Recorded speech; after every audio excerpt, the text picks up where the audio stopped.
예수님의 공생의 기간에 예수님의 사역이 이스라엘 땅에 알려지게 되었을 때 많은 이들이 예수님의 모습을 보면서 예수님께서 선지자 중에 하나다라고 말을 하기도 하고, 또 하나님께서 구약 성경에 예언하신 대로 엘리야를 보내셨다 해서 엘리야 선지자가 우리에게 왔다고 말을 하기도 했습니다. 그런데 오늘 본문에 나온 헤롯은 자신이 목배인 세례 요한이 다시 살아났다고 하며 두려워하였던 것입니다. 여기 나오는 헤롯은 예수님 당시에 아이들을 2세 이하로 다 죽이게 했던 헤롯 대왕의 아들인 헤롯 안티파스라는 인물인데, 이 헤롯은 본래 아라비아의 공주와 결혼을 했었지만 이후에 동생 빌립의 아내 헤로디아와 불륜관계를 가지다가, 이 헤로디아는 동생의 아내이기도 했지만 동시에 자기 조카이기도 했는데, 이 헤로디아와 불륜관계를 가지다가 결국은 본부인을 버리고 이 헤로디아와 결혼을 했던 것입니다. 이것을 안 세례 요한이 왕의 이러한 행동이 옳지 못하다고 지적을 했고, 그것을 인해서 헤로디아가 이 세례 요한이 왕에게 경계함으로 인해서 자기가 가진 모든 것, 왕과 결혼함으로 인해서 누리는 모든 이 권세와 가진 부를 잃을 것 같이 되니까 세례 요한을 죽이려고 했던 것입니다. 이 헤로디아를 사랑했던 헤롯은 이 아내를 위해서 세례 요한을 잡아다가 옥에 가뒀습니다. 그러나 이 헤로디아의 원대로 그 세례 요한을 바로 죽이지 않았던 것은, 이 헤롯이 세례 요한을 잡아 옥에 가두기는 했지만 세례 요한이 하나님의 거룩한 종이라는 사실을 그가 알았고, 또 세례 요한이 그에게 왕에게 말하는 이것이 하나님의 뜻이요 분명한 옳은 진리의 말씀이라는 것을 그가 알았던 것입니다. 그래서 세례 요한의 말을 들을 때 크게 괴로움을 느끼면서도 그 세례 요한을 지켜 보호했던 것입니다. 그런데 오늘 본문의 말씀에는 마침 기회 좋은 날이 왔다고 기록을 하고 있습니다. 헤롯 왕이 대신들과 기인들을 초청을 해서 잔치를 벌이게 됐는데, 이때에 헤로디아의 딸이 그 앞에 와서 그 대신들과 기인들 앞에서 그 헤롯 왕의 생일을 맞아서 그 앞에서 춤추면서 기쁘게 했던 것입니다. 이것을 본 헤롯 왕이 그 여아에게, 헤로디아의 딸에게 무엇이든지 구하라고, 그러면 내 나라의 절반이라도 너에게 주겠다고 그 대신들과 귀인들 앞에서 맹세하며 약속을 했던 것입니다. 그러니까 이 여자아이가, 이 헤로디아의 딸이 엄마에게 가서 내가 뭘 구해야겠느냐고 물었고, 헤로디아는 세례 요한의 머리를 달라고 청하라고 말을 했던 것입니다. 이 헤로디아의 딸이 왕에게 가서 이 청을 말하니까 헤롯은 본래 세례 요한을 지켜 보호하고자 했지만 자신이 맹세했던 것과 또 그 자리에 함께 있던 대신들과 기인들의 이 낯을 보아서 자기 말을 어길 수가 없었던 것입니다. 그래서 시병을 보내서 세례 요한의 목을 베게 했던 것입니다. 이것이 오늘 본문의 말씀인데, 하나님께서는 이 본문의 말씀을 통해서 하나님의 백성들에게 두려운 경계의 말씀을 주시고자 하십니다. 우리는 오늘 하나님의 말씀 앞에 곰곰이 자신을 살필 수 있기를 원하고, 또 주의 음성 앞에 겸손히 순복함으로 우리 모두가 주님께로 온전히 향할 수 있는 은혜가 있으시기를 바랍니다. 오늘 본문의 14절부터 16절의 말씀을 보면, 이에 예수의 이름이 드러난지라 헤롯 왕이 듣고 가로되 이는 세례 요한이 죽은 자 가운데서 살아났도다. 그러므로 이런 능력이 그 속에서 운동하느니라 하고, 어떤 이는 이가 엘리야라 하고, 또 어떤 이는 이가 선지자니 옛 선지자 중에 하나와 같다 하되, 헤롯은 듣고 가로되 내가 목배인 요한 그가 살아났다 하더라. 헤롯 왕은 하나님의 사람이었던 세례 요한을 목베어 죽인 이후에 그 죄로 인해서 양심의 가책 속에서 날마다 고통스러워하고 또 두려워하고 있었던 것 같습니다. 일반적으로 사람이 죄를 지으면 그 죄로 인한 고통이 따라옵니다. 자신이 범한 죄로 인해서 마음의 죄책감으로 고통을 받고, 또 그 죄가 누군가에게 알려질까 두려워하고, 또 그로 인해서 형벌을 받을 것을 두려워하기도 하고, 그것이 아니더라도 내가 저지른 이 범죄를 누군가 자신에게 행할 것을 또한 의심하며 괴로워하기도 합니다.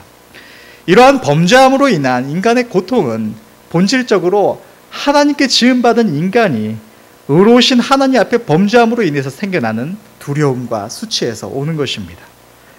범죄한 인생의 마음에는 평안이 없고 반드시 고통이 찾아옵니다.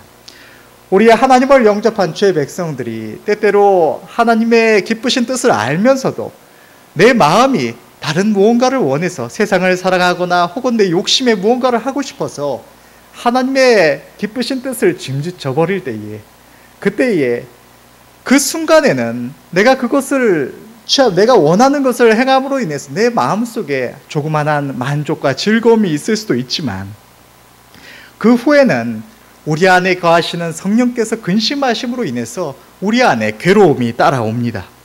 우리의 영혼이 평안을 잃어버리게 되는 것입니다. 뿐만 아니라 우리 주의 백성들의 힘과 능력은 주 하나님께 있습니다. 그런데 이런 우리들이 하나님 앞에서 죄를 범하게 되었을 때 하나님의 기쁘신 뜻을 알면서도 그 앞에 순종치 아니하고 짐짓 내 욕심을 고집할 때에 우리와 하나님 사이에 큰 담이 생기게 됩니다. 그래서 우리 하나님 앞에, 우리의 능력 되시는 하나님 앞에 담대히 구할 수가 없게 되고 또 우리의 기도가 하나님 앞에 온전히 상달되지가 못하게 되는 것입니다. 구약 성경의 말씀을 보면 하나님께서 너희 죄가 나를 가리웠다고도 말씀을 하십니다. 죄 백성들은 하나님 앞에서 범죄하는 것을 때때로 아무렇지도 않게 가볍게 생각하고 넘어갈 경우가 있습니다.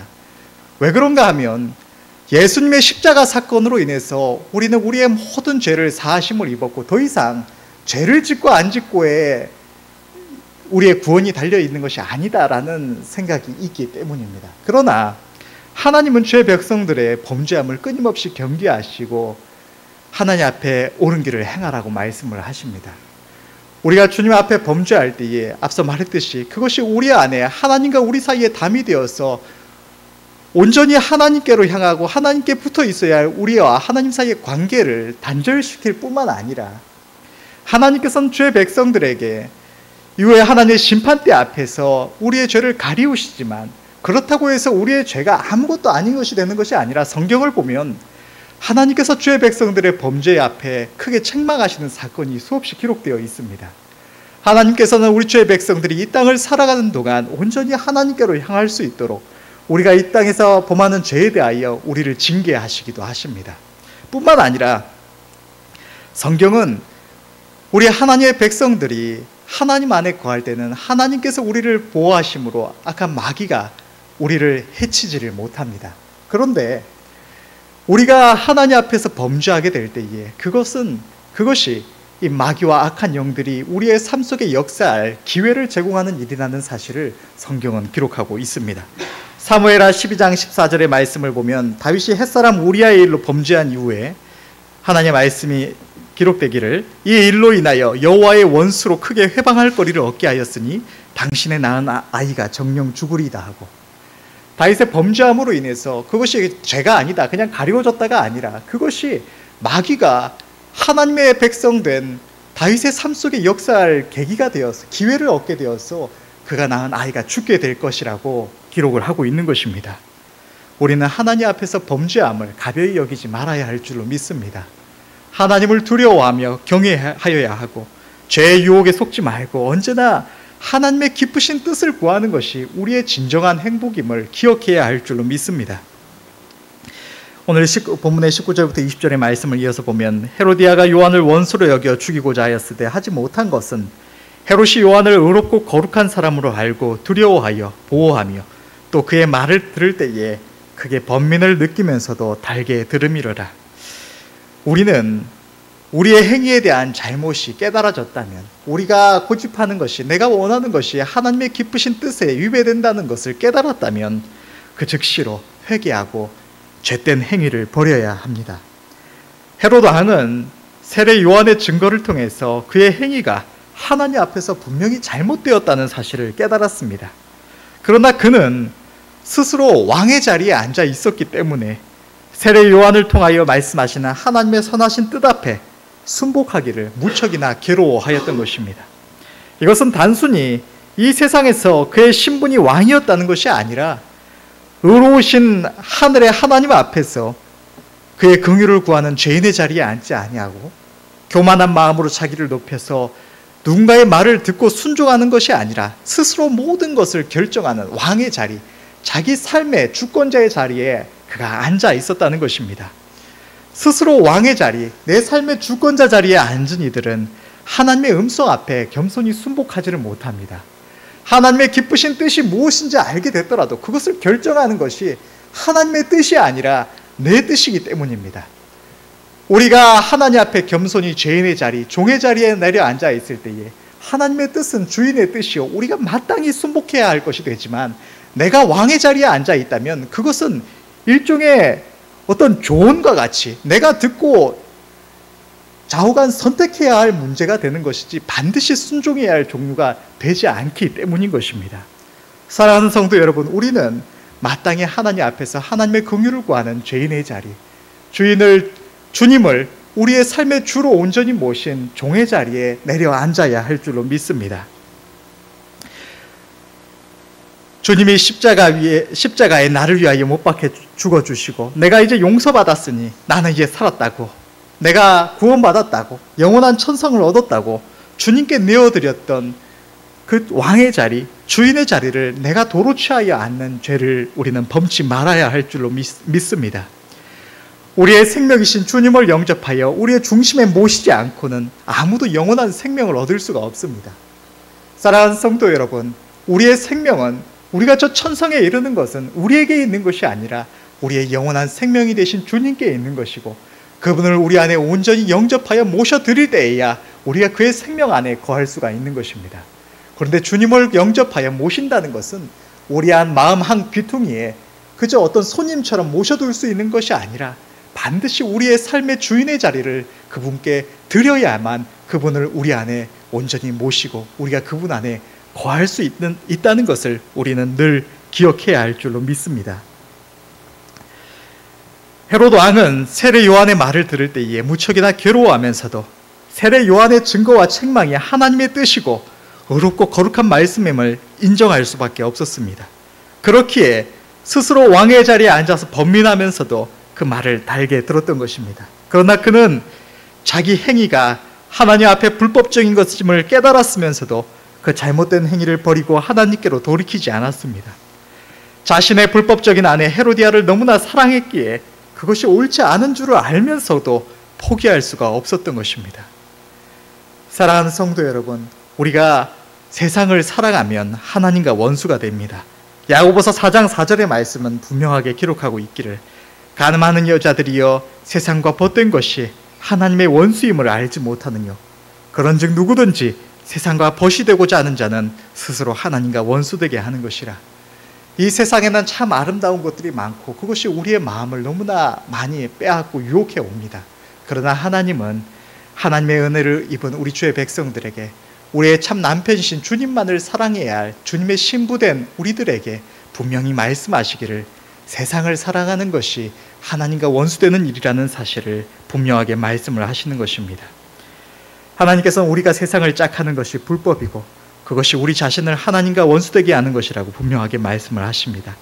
하나님께서는 오직 주님만을 사랑하고 붙쫓아야 할 우리 주의 백성들을 유혹하여서 주님을 배반하게 만들고 멸망시키는 이 세상을 음녀, 말로 호리는 이방 계집이라고 말씀을 하시는데, 헤롯 왕을 유혹하여서 하나님과 원수가 되게 하였던 이 헤로디아가 바로 그러한 존재였던 것입니다.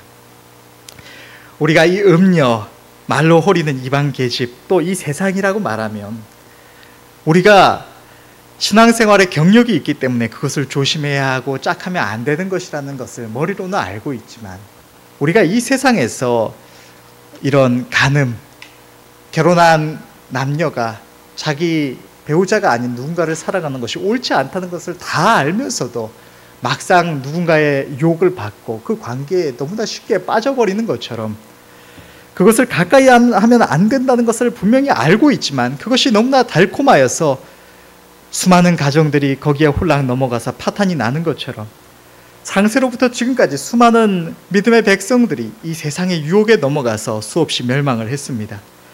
종교생활을 하는 이들이 아니고 참으로 살아계신 하나님을 알고 영접하여서 나의 주인으로 모시고 살아가고자 하는 하나님의 백성들, 우리 신앙인들에게 있어서 세상을 사랑하면 안 된다는 것, 세상의 유혹에 넘어가면 하나님과 원수가 된다는 것은 누구나 다 머리로 알고 있는 내용일 것입니다.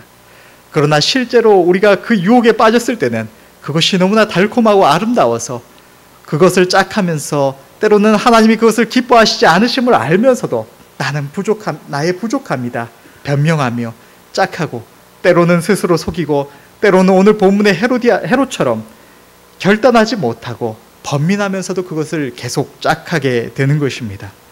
그러나 그것이 아무리 달콤하고 사랑스러우며 내 눈에 아름다운 것이라도 그것이 하나님 앞에서 불법이며 우리를 사랑하시는 하나님과 우리가 원수되게 하는 것이라면 우리는 결단하고 돌이켜야 할 줄로 믿습니다.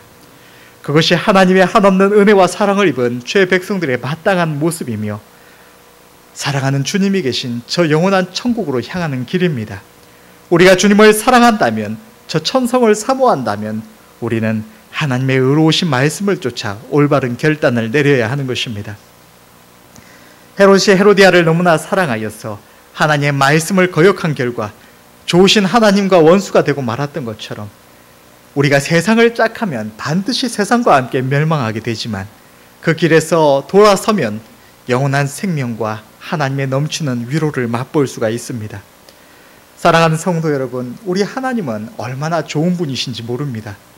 하나님을 사랑하고 하나님의 기쁘심이 되고자 하는 자, 하나님을 찾고 구하는 자에게 하나님은 언제나 큰 은혜와 위로를 베풀어 주시고 하나님께로 말미암는 영원한 만족과 기쁨을 주시는 분이십니다.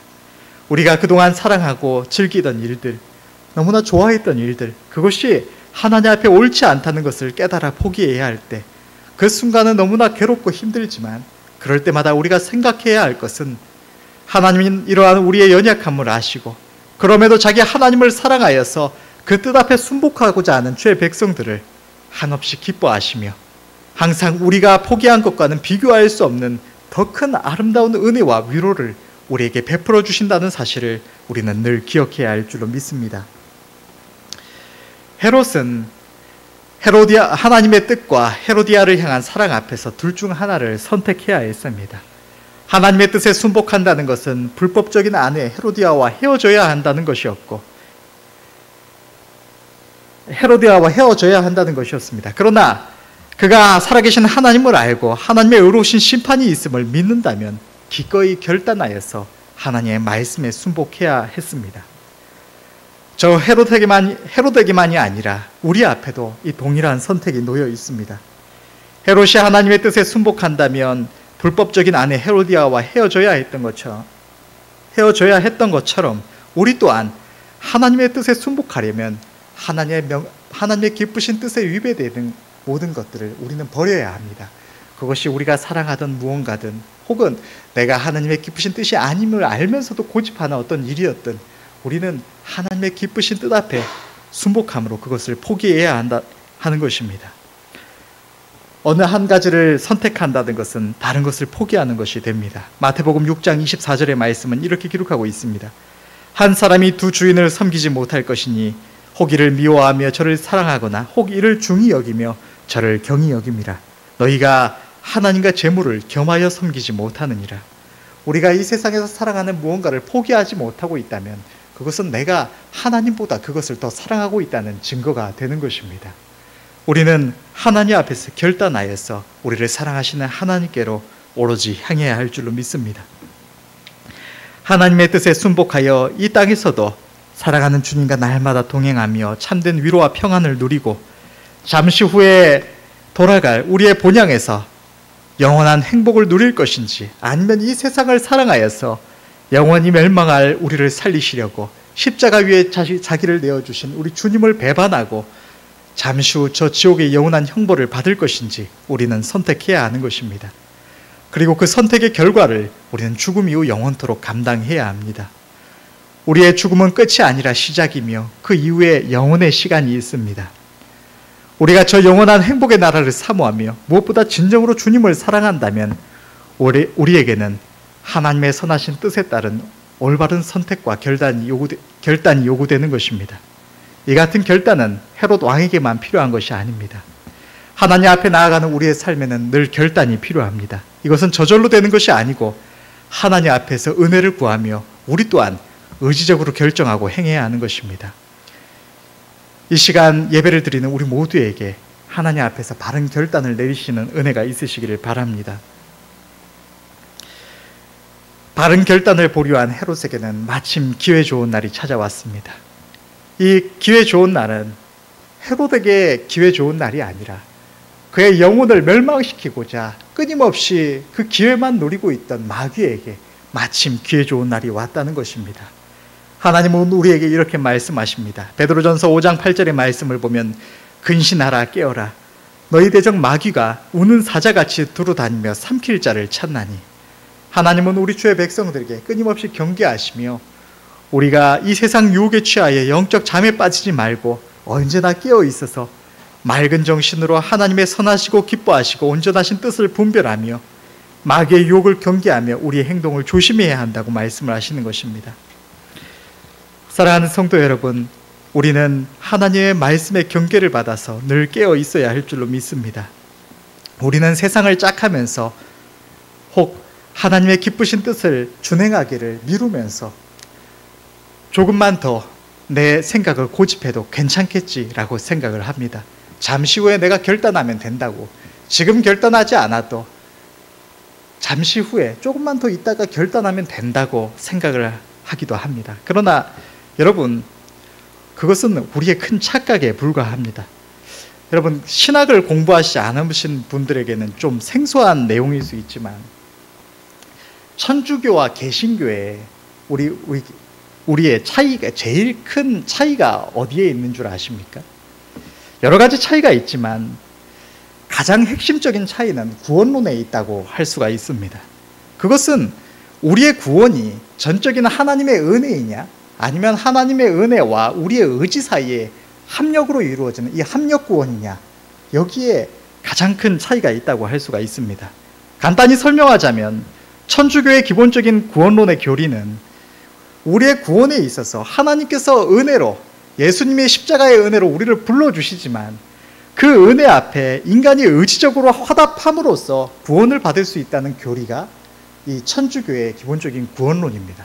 그러니까 여기서 하나님의 우리를 택하심은 예지 예정에 근거한 택하심입니다. 하나님께서 인생들 가운데 누가 하나님의 복음 앞에 겸손히 순복하며 나아올 것인가를 태초에 미리 아시고 그들을 택하셨다는 게 천주교의 구원론의 교리입니다. 그러나 우리가 고백하는 것은 이러한 구원론이 아닙니다. 하나님의 우리를 택하심은 태초부터 하나님의 무조건적인 우리의 성향이나 우리의 능력이나 우리의 어떤 조건과 아무 상관없이 하나님께서 그분의 온전한 주권으로 누군가를 택하여 하나님의 백성 삼으셨다는 것이 우리가 고백하는 바입니다. 우리의 고백은 구원론에 있어서 우리의 구원이 전적인 하나님의 은혜라는 것입니다. 우리가 하나님 앞에 나오게 된 것은 여러 가지 이유가 있을 수가 있습니다. 우리 성현이처럼 태어나면서부터 부모님이 하나님을 경외하는 이라서 자연스럽게 하나님 앞에 나온 이들도 있을 수가 있고, 또 우리 교회 슬기 청년이나 혹은 다른 이들처럼 우연찮게 교회에 한번 가볼까라는 생각이 들어서 그렇게 교회에 나와왔다가 은혜를 입고 하나님의 말씀 앞에 진지하게 생각하면서 그 앞에 자기를 드리게 된, 하나님의 복음을 믿고 주님을 영접한 이들도 있을 수가 있습니다. 여러 가지 경우가 있겠지만 우리가 고백하는 것은 그것이 우리 자신으로 말미암은 것이 아니었다는 것입니다. 내가 부모 밑에서 믿음 안에서 태어나게 된 것도, 또 그 밑에서 태어났더라도 하나님을 믿는 믿음을 지켜나갈 수 있는 것도, 또 우연찮게 우리가 교회에 왔다고 생각하더라도 그것을 인도하신 이가 온전히 주님이라는 것을, 하나님의 은혜라는 것을 우리가 고백하는 것입니다. 우리가 하나님의 말씀 앞에 진지하게 그 말씀을 생각할 수가 있고, 또 하나님 앞에 때로는 기도하여서 하나님을 만나기를 구할 수가 있고, 그 모든 것이 내가 잘 판단하고 겸손히 생각해서가 아니라 하나님의 성령께서 어느 날 우리가 알지 못하던 어느 순간에 우리를 찾아오셔서 우리를 불러주시고 우리 안에 하나님을 향할 수 있는 선한 의지를 주시고, 그로 말미암아 우리가 하나님을 영접할 수 있게 되었다는 것이 우리가 고백하는 바입니다. 여기에는 우리의 의지가 단 1%도 포함이 안 됩니다. 하나님은 어떠한 죄인도 아무리 교만하고 악한 자라도 하나님의 주권 안에 택하시고 불러주시고 그에게 선한 의지를 주시고 하나님께로 향할 수 있도록 만들어주시고 그렇게 구원하신다는 것이 우리가 고백하는 바입니다. 왜 이것을 설명하느냐? 우리가 구원받은 것이 전적으로 하나님의 은혜라면 구원받은 이후에 우리의 신앙생활은 우리의 의지가 우리의 잘남이나 어떤 우리의 성품이 거기에 반영되는 것일까요? 우리가 천성에 이르기까지 우리의 믿음을 지켜나가는 것이 우리로 말미암은 것일까요? 아니면 하나님의 은혜로 말미암은 것일까요? 우리가 고백하는 것은 그것이 하나님의 은혜라는 것입니다. 우리가 겸손히 주의 말씀에 순복하는 것, 때때로 하나님의 말씀을 진지하게 생각할 수 있는 것, 이 모든 것이 우리 자신이 그 말씀을 진지하게 어떤 대할 만한 성품이 있어서가 아니라 우리는 본래 우리는 전적인 타락자요 죄인일 뿐이요, 비록 하나님 앞에서 하나님의 은혜로 거듭나 새 사람을 입었다고 할지라도 우리 안에 있는 모든 선한 것은 우리 안에 거하시는 성령으로 말미암아 우리에게서 나타나는 것이지 그것이 우리의 본질에 있는 것이 아니라는 것이 우리의 고백입니다. 그렇다면 더 나아가서 우리가 이 순간에 하나님의 경계의 말씀이 우리에게 와닿는다면 그것이 우리에게서 나오는 것일까요? 하나님의 성령으로 말미암은 것일까요? 그것이 우리에게로 말미암는다면 우리는 잠시 후에 선택할 수 있습니다. 우리가 다이어트를 생활 속에서 다이어트를 할지 말지 결정하는 것처럼, 어떤 학원에 다닐지 말지 결정하는 것처럼, 그런 선택은 지금 안 해도 하루 이틀 뒤에도 선택할 수 있습니다. 그것은 나에게서 나오는 것이기 때문입니다.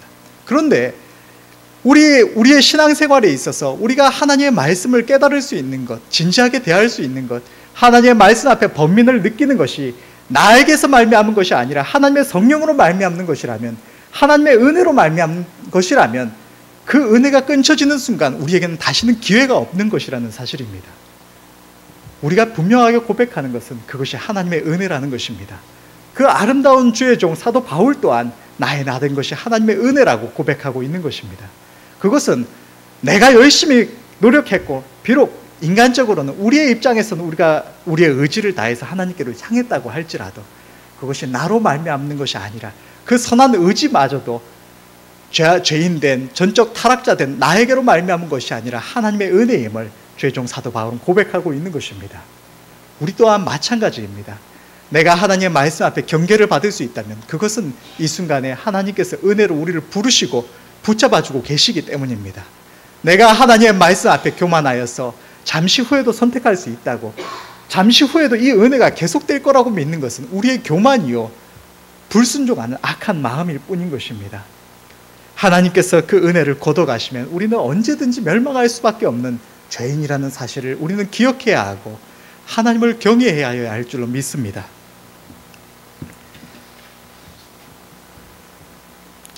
사랑하는 성도 여러분, 우리가 하나님의 말씀을 들을 수 있고 그것이 우리의 마음에 조금이라도 와닿는 것은 죄인된 우리들에게 있어서 결코 자연스러운 일이 아닙니다. 그것은 하나님의 은혜이며 죄인된 우리에게 있어서 기적과 같은 일입니다. 그러나 이 은혜를 입고 있는 우리가 하나님의 뜻을 알면서도 짐짓 거스르고 결단을 보류하며 하나님을 멀리하게 되면 하나님의 은혜는 끊쳐지고 우리에게도 우리의 믿음을 배반할 마침 기회 좋은 날이 오게 되는 것입니다.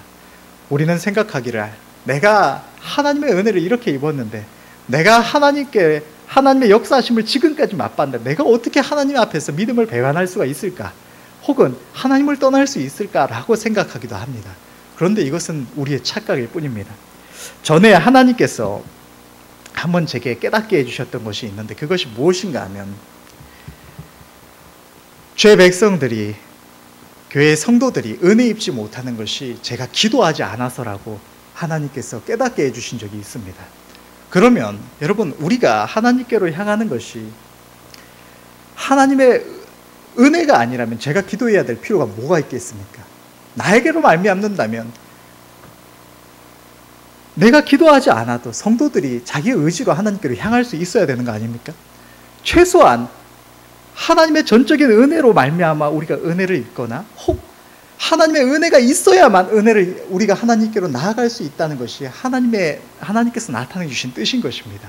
그래서 주의 백성들이, 사역자들이나 주의 은혜를 먼저 입은 주의 일꾼들이 교회를 위하여서, 성도들을 위하여서 함께 기도해야 하는 것입니다. 그것이 우리의 뜻이 아니기 때문에, 내가 은혜 입은 것도 내가 잘나서가 아니기 때문에, 오직 하나님의 은혜이기 때문에 우리는 그것을 힘써 구하며 함께 하나님의 은혜 안에 나아갈 수 있도록 힘써야 하는 것입니다.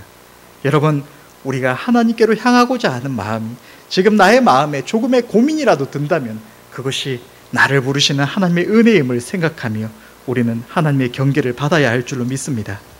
사단은 우리에게 믿음을 배반하라고 하지 않습니다. 사단의 생각은 언제나 우리에게 달콤합니다.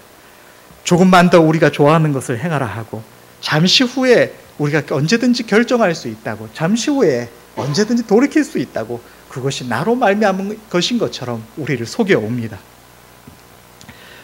그러다 보면 하나님의 은혜의 때를 놓치고 결국 우리에게 마침 기회 좋은 날이 찾아오게 되는 것입니다. 우리가 이 세상에서 마음의 정욕을 따라서 헤로디아와 같은 이 세상 것들을 짝하며 하나님의 기쁘신 뜻을 짐짓 거슬려 갈 때, 우리의 생각에 그 즐거움이, 그 만족이 영원할 것 같지만 실제로는 그것은 아주 잠깐일 뿐이고, 그 후에는 지금 이 순간 결단하지 않은 나의 선택의 대가를 영원토록 치러야 할 수가 있습니다.